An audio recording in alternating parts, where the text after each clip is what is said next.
Hello everybody! Do you remember when getting exotic meant something? I do. I was playing through Destiny 1 the other day for my Destiny the Taken King 10 Years Later video, and I noticed something. I checked the collections, and I saw that to this day, I still do not have every single exotic weapon in Destiny 1 11 years after the release of the game. Despite putting thousands of hours into it, I still do not own everything. And to me, that used to be normal. You know, back then exotics were rare, meant to reward those who fought RNGesus to the bitter end, or completed some of the more difficult and tedious exotic quests that we had ever seen. Now, pretty much, you just hop in the game, buy the season pass, and boom, there you go, shiny new exotic marketing material, or you are handheld through even the simplest of quests that even the dimmest among us can get through without watching a Scarrow video. Some would say that the system Destiny 1 had was flawed. You know, you couldn't get the shiny you were chasing. To others, me included, that was really the point of the game. It was a looter shooter. You chase your loot in your looter shooter. That really isn't a bad thing. You know, I do remember some of the most legendary moments from the early days of Destiny social media, or just simply reactions of people getting their Gallahorns, their Hawk Moons, or some other shiny that they've been chasing for weeks, if not months. These things were special.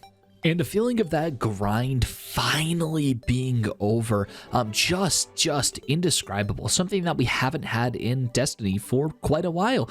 So I just decided to sit down and research it out just to figure out when exactly Destiny exotics stopped feeling special, and to Bungie when they started using them as marketing gimmicks. When doing my research, I decided to break every single exotic down in terms of a mean of acquisition into 4 distinct categories. First and foremost, we have our RNG-based exotics. These are the ones that I feel were the most special. You know, there was a lot of level 2 randomness behind this, but you know, some of the more iconic exotics in the history of Destiny all came through RNG based drops. You know, these are things like, you know, Gallahorn getting it out of the exotic chest, or a end of mission reward from just a random Crucible match, or, you know, Xur selling it on a random week. These are things that are RNG, things that are out of the player's control, and things that genuinely feel special whenever you acquire them. The second category of exotics I wanted to look at were quest-based exotics. Now, these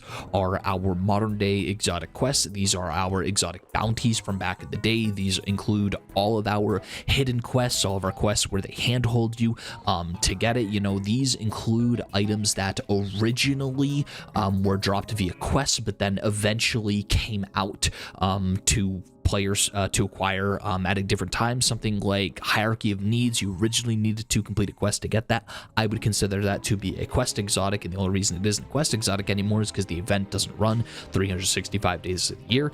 These are things like your Destiny 1 Taken King Touch of Malice. That is a quest exotic. You have to go through a pretty lengthy quest to get it. Your exotic swords, you know, obviously your exotic bounty exotics, Thorn, Invected, Super Good Advice, things like that. Whisper of the Worm, Black Spindle as well. You know, these are quest exotics, right? You have to complete a quest to get them. They are hidden, or they are explicitly quests that are given to you. See New Age Destiny. Literally anytime an exotic mission is added that isn't part of the season pass, you know, those are all quest exotics. We'll get to that in just a second. And for our final category, we have what I am calling bonus exotics. You can also call these pay-to-win exotics. These are things like your pre-order bonuses. These are things like your season passes and bundle exotics, even though we haven't gotten any bundle exotics yet. There originally was a bundle exotic in the Steam store, but that was removed. But, you know, things like Cold Heart from pre-ordering Destiny 1, No Land Beyond, No Time to Explain, those are all bonus or pre-order exotics. You have all of your season pass exotics. You know, you just pay for them and you get them via season pass. There's no quest, there's no chase, there's no RNG behind those. So those are our 3 categories, and something very important to consider is I am talking about the exotics when they released. So, for example, something like Hawkmoon. Hawkmoon in Destiny 2 was released via quest. It was, you know, not necessarily the most hidden quest, but it was still a quest. It wasn't lengthy, it wasn't particularly challenging, but it was still a quest. Now later on in Destiny's life cycle, you weren't able to do the Hawk Moon quest, and it was brought into the quote-unquote RNG pool via Xur or via crafting. I would still consider Hawk Moon in Destiny 2 when it was introduced to be a quest exotic, and these are things in Destiny 1 as well. You know, see all of your exotic bounty, all of your exotic bounty exotics, right, from Destiny 1. Those originally were quest exotics, which were then transitioned to RNG exotics once the exotic bounty system was changed. So we are only looking at the original method of acquiring when making this list, because eventually this was a big problem in Destiny 2, still is, where, you know, the original quests for a lot of these weapons were just taken out of the game. They were added to the RNG pool, the Xur pool, and yes, the engram pool, if you didn't earn them, and you know, you could just pick them up off the ground at that point. Now bear with me, because I know this isn't the prettiest thing to look at, but I listed every single exotic, and I went through all of their methods to acquire. So this is our Destiny 1 list of exotics. No, I do not include the reprised raid exotics from Destiny 1, Age of Triumph. These are things like your Fatebringer Adept, your Wrath the Machine, you know, the exotic primaries that came back with elements. I do not count those. Unfortunately, you know, those are a super special case, and including them would severely skew the data. But you know, if you did want to include those, every single exotic that you're able to achieve through Age of Triumph were obtained via challenge. You know, you had to complete the challenge in the heroic version of those reprised raids when they came back during Age of Triumph, and you would get those back. So those would technically qualify under the quest category, but for the sake of making this video, I had to exclude them because it just skewed the data way too much in one direction. And you know, just to zoom in, just to make the list, a tiny bit bigger. As we can see, you know, a lot of exotics that we have in Destiny, for Destiny 1 Year 1 specifically, there is a fairly even balance of exotics. You know, we have some things like Ace of Spades, Bad Juju, Bullion Gemini, Fabian Strategy, you know, Fate of All Fools. I'm not going to go down the entire list, but you know, we have blocks of quest exotics. You know, this is just in alphabetical order based off of whether it's a primary, a special weapon, or a heavy weapon. And like I said, this only includes when weapons were introduced. So something like Icebreaker, right? Icebreaker was always an RNG exotic. In year 1 it was an RNG exotic, and then in year 3 it was an RNG exotic, and things like Pocket Infinity was a quest exotic, but it didn't come back for year 2 or year 3. So you know, that is still included on the list because it is at the time it was originally included. And I'm not going to show you the charts until the very end because all my charts are on one page, and I don't want to spoil it quite yet, but you'll see it is fairly even, and I will tell you that it is perfectly even. In Destiny 1, every single exotic, excluding the Age of Triumph exotics, there is a 50-50 split between quest exotics and between RNG exotics. And fun fact, there is only one pre-order exotic, right? There's only one quote-unquote bonus exotic that we got during Destiny 1, and that is the iron version of the Gallahorn. It was the all blacked out Gallahorn. That was the first instance of a pre-order exotic that we had seen up to this point. There are things like Hawk Moon that were PlayStation exclusive for the first year of Destiny 1, but eventually came to Xbox for the second year. I believe Zen Meteor was exclusive to PlayStation and then got brought as well. But again, those are included RNG exotics. So these are all the method for acquiring D1 exotics. And like I said, it is a perfect 50-50 and one split. I'll get to it for a little bit. And an important distinction when I was making this list as well is I had to classify, right? There are two different types of RNG, right? There's RNG as in you can just go get it off the ground at any given time from a random engram, bring it to the Cryptarch and dismantle it, or decrypt it rather. And then there is raid and dungeon exotics. Now this RNG rad section is going to become very, very clear in just a couple minutes whenever I get to the final page, of this spreadsheet. But having the it is an important distinction, and you'll see why. So Vex Mythoclast was the only of the the only of the 4 raids in Destiny 1 where it was just pure RNG. Necrochasm, Touch of Malice, and Outbreak Prime. Outbreak Prime, all of those were quest exotics. You had to, it was a little bit RNG in the case of Crota, whether or not you had to, get the Oversoul, but it was still a quest exotic. Starting off with the Husk of the Pit, obviously with Touch of Malice we had Calcified Fragments, and with Outbreak Prime we had Math Class. All right, and so moving on, this is the where we get into Destiny 2.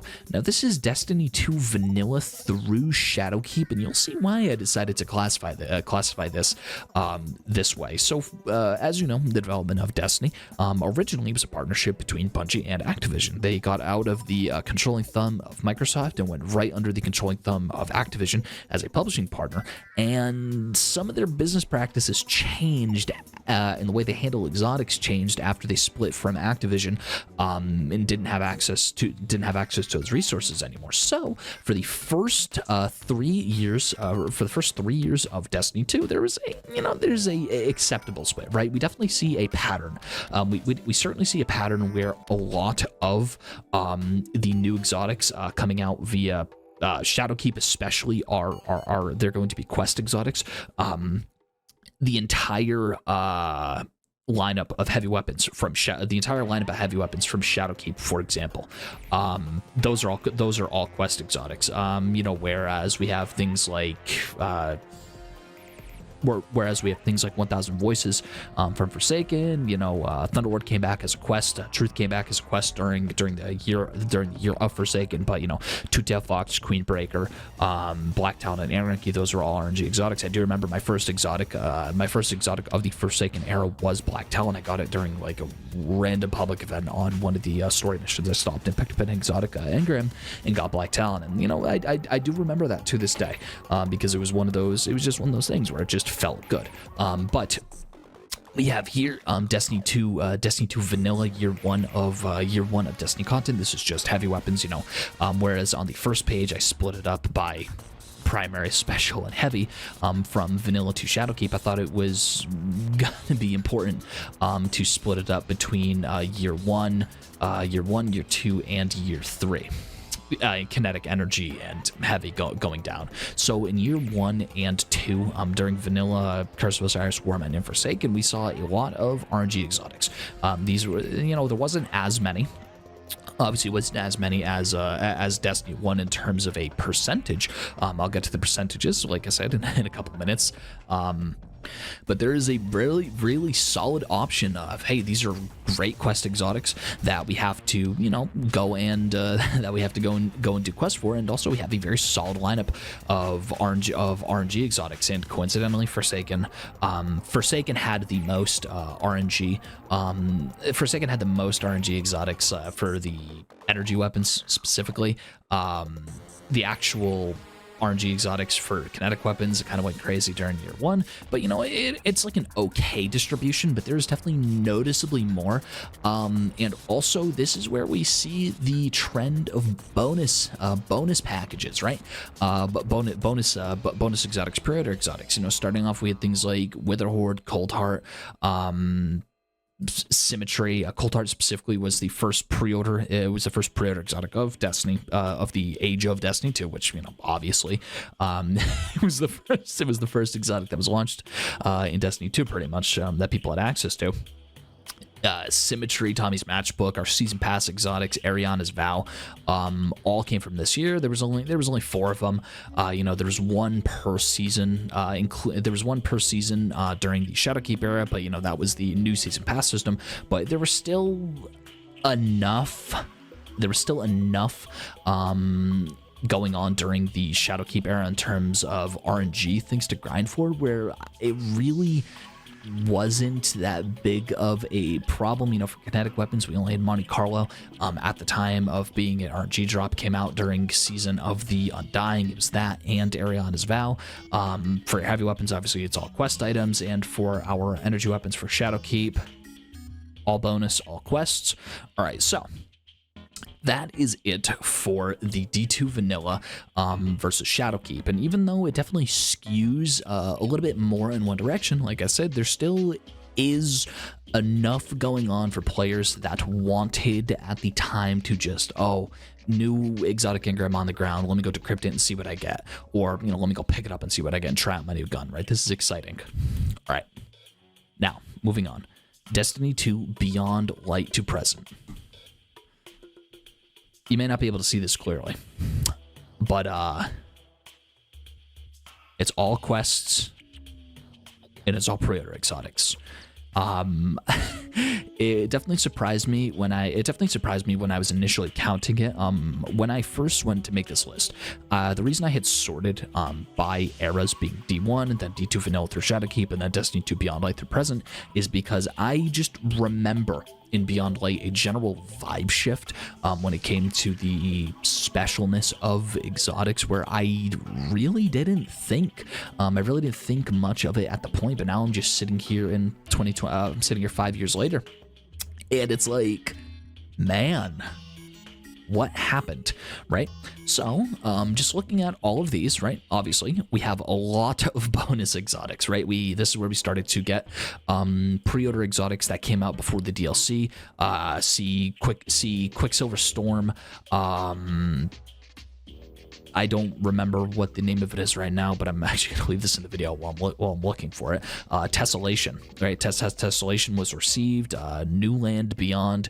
These were pre-order exotics that were received before the DLC even came out. So, you know, -1 opportunity to obtain something via RNG or via quest. And this is where we started to see the era where we pretty much only got 1 to 2 exotics per season.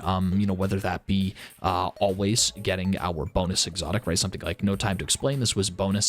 You could either pre-order and get it instantly, or you just got it you just got it at the end of the campaign. We had things like, you know, Crowsthesia. These are season pass exotics, and then all of the quest exotics. These are either exotic quests, or it was exotics that were just the most hand-holdy quests known to man, right? It is almost impossible to miss any of these exotic quests. Couple examples of exotic quests that at the time were a little bit harder to miss than the others. Just to be fair about it, I mean, Kvostov is still, you know, getting Kvostov is still a relatively difficult quest just because of the slog that is playing through the Pale Heart. Yeah, Kvostov relatively difficult because, you know, I had to do the Pale Heart activities and just hope a boss spawned.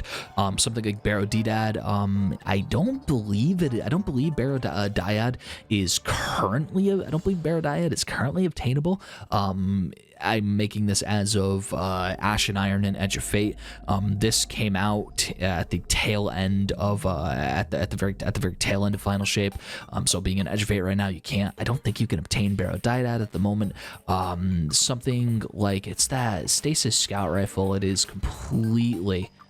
completely just Wicked Implement. Wicked Implement was a quest that, again, was tied to a mechanic that I wouldn't consider to be particularly fun, fishing. So unless you knew somebody that's slugged through the fishing quest or found a random on LFG who was willing to take you through, it was very easy to miss Wicked Implement. Despite all of this, it is only quest exotics and bonus exotics. Every other exotic where it's quote-unquote RNG, raid exotics.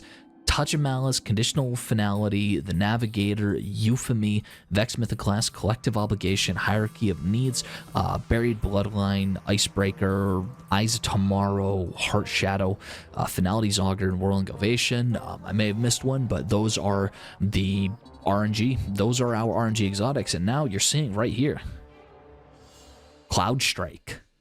Why does Cloud Strike have the distinct honor of being RNG? Now, Cloud Strike was a little bit of a tricky item to kind of like place, because it obviously isn't a pre-order exotic. You can't buy Cloud Strike. You have to actually play. You have to play Empire Hunts to get them. It's not a raid and dungeon. It's not a raid and dungeon RNG, so obviously it can't be included in a raid and dungeon. So it's just figuring out, does it fit in regular RNG or does it fit with quests? Really, it is technically a deterministic loot roll. So if you want to get to Cloudstrike, you can determine where you need to farm and just play it until you get it. That is the distinction that Destiny 1 exotics and other D2 vanilla through Shadowkeep exotics do not have. So something like Gjallarhorn, for example, you can get Gjallarhorn in Destiny 1 in a myriad of places, getting it via engrams, getting it via, end of activity rewards, getting it via quest rewards, getting it via raid rewards, right? There's a lot of different places where you're able to get something like Gjallarhorn, whereas Cloudstrike, you can only get it in Empire hunts. So for just simplicity, for chart making, I kept it as RNG, but you'll see, for the last 5 years, of Destiny content, we have not received a single new exotic that we can just get if you find an exotic engram on the ground, that you can get by just playing a Magic Crucible, that you can get just via random drops at the end of a raid. We haven't received one in 5 entire years. The method of acquiring exotics nowadays is just wallet or get handed a baby quest. That's pretty much it. There's nothing like the original loot chase of Destiny 1 anymore. There's just nothing. There's nothing there. And they kind of killed it a little bit during Destiny 2 vanilla through Shadowkeep. But there still was enough. And now my charts that I worked so hard on figuring everything out. So as you'll see, from left to right, via tabs, Destiny 1, then we have Destiny 2 vanilla through Shadowkeep, and then we have Destiny 2 Beyond Light through present, and you can see it just shrinks. So the lion's share of exotics in Destiny 1 were either RNG or quest exotics. We have, obviously, our RNG via raid and dungeon activity, that being Vacuum Smitha class, and we have our one singular bonus exotic being Iron Gjallarhorn. I was almost tempted to not include it, but it is important to remember where the pre-order exotic trend started, and it started with the Iron Gjallarhorn. Okay, so, and then we have our 48.1% split between RNG exotic and between quest exotics. I don't know if they had intended, if the developers had intended at the time to make Destiny 1 with splitting the exotics in half. They said, okay, half the exotics are going to be RNG, half the exotics are going to design quest for. Either way, I do appreciate the way this pans out. This is pretty much it literally is 50-50 between exotics that you need RNG for and exotics that have deterministic sources, being quests or wallet. Okay. For Destiny 2 vanilla through Shadowkeep, 41.4% of all exotics were RNG. That is 29 exotics. Most of those were year 1 of Destiny 2 and during the Forsaken era. 34, slightly more, were quest exotics, and then we had our 5 bonus exotics. We had Cold Heart plus the 4 Season Pass exotics that we got through Shadowkeep. And obviously we had our 2 RNG raid, our 2 RNG raid dungeon exotics. Now, I will note, Leviathan's Breath is a quest exotic. I spent a lot of time going through all the exotics just to make sure that they were categorized correctly. So even though it says only 2 RNG raid dungeon exotics, it's like, hey, wait a second, there were like 4 raids during that era, right? The only 2 RNG raid dungeon exotics from Destiny 2 vanilla through Shadowkeep. Tarba, okay, and 1,000 Voices. I just had to pause the recording and sit here with my hand in my head for a couple of minutes. I don't know how I could forget about this, but I went through my spreadsheets again. Anarchy is also a raid and dungeon exotic. I'm not immune to making mistakes. I just fact checked myself again. Unfortunately, because I'm really bad, at making pie charts, this isn't going to update, but 3 RNG raid and dungeon exotics, 5 bonus exotics, 28 RNG exotics, because, I just had to take 1 away from regular RNG, and 34 quest exotics. And moving on to years 3, Beyond Light through present, 13 RNG raid and dungeon exotics. So I think most of the raids, if not all of them. Necrochasm is still a quest exotic in this version of my list, whereas Touch of Malice, Necrochasm is a quest exotic, whereas Touch of Malice is moved to raid and dungeon. There's no quest associated with Touch of Malice. You just get it, whereas Necrochasm still has a quest associated with it. So that can't be included in the RNG raid and dungeon exotics. So Necrochasm is included in the quest exotics. We have our 20 pre-order exotics, and we have our 20 season pass exotics. And then for the purpose of this list, we have our 1 RNG exotic. Honestly, I can't even rename it right now because I'm really bad at making pie charts. But if I could rename this, I would just name this to be Cloud Strike because it doesn't fit neatly in any of these 3 categories. So yeah, that's it. I mean, I hate to say look at the pie charts, but this to me shows me why exotics don't feel special anymore. By percentage, the amount of exotics that are just left to chance grinding has decreased by 20%. Has decreased by 20% between the end of Shadowkeep and now. You know, if you do include your raid, if you do include your raid exotics, but then again, those are deterministic loot drops. Like you can say, oh, I want conditional finality. The only place you can get that is Root of Nightmares. Even if the drop rate may feel brutal, if you just play Root of Nightmares for long enough, you eventually will get conditional finality. Same isn't true. Same isn't true for the Destiny 1 exotics. And also, another factor as to, why Destiny exotics don't feel special anymore is because of duplicate protection, right? Duplicate protection was added sometime in between Shadowkeep and now, I believe. So essentially, whenever you get an exotic engram, there is a 100% chance that it is going to be something you do not own if it falls into the RNG category. Now, for all the weapons that were between vanilla and Shadowkeep that do qualify for the RNG, fortunately or unfortunately, those are included in the same loot pool as exotic armor. So eventually, earn enough exotic engrams and you are going to get everything, as long as they weren't previous quest weapons, because Baradiad, because it is a quest weapon, the only way it's going to show up is if Xur sells it and its catalysts. So I mean, yeah, that's pretty much it. To me, that's why exotics just don't feel special anymore. I have absolutely nothing else to say. I want to thank each and every single one of you who are watching this video. Just remember, you matter, you mean something to somebody, and have a great night.